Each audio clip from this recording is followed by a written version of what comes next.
सुना चाचा चाची जाने भूलई हा जाहो, सुना भैया बहन जाने भूलई हा जाहो, बिना भैया के विजयी बनई हा जाहो, अब की हाथी पर मोहर लगई हा जाहो।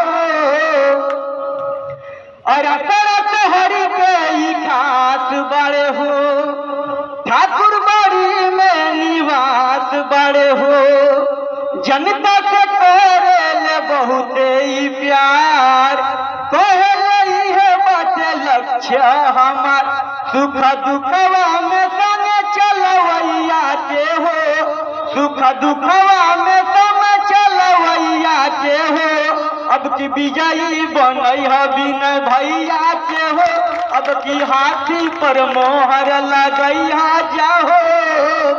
अरे हमें प्यारा सबके प्यार दिए हो, अजीती हैं तो जिंदगी संवार दिए हो, सुना चाचा चाची जानी भूलई हा जाहो, सुना भैया बहन जानी भूलई हा जाहो, बिना भैया के विजयी बनई हा जाहो, अब की हाथी पर मोहर लगई हा जाहो। आप लोग बिना भैया को भारी मतों से जिताइए ताकि उनका 25 वर्ष का दमन टूट जाए। जब चुनाव जीते हैं तो सबसे पहले उनके जबान पर यही रहता है कि भर चमर हमारा के वोट ना दिल।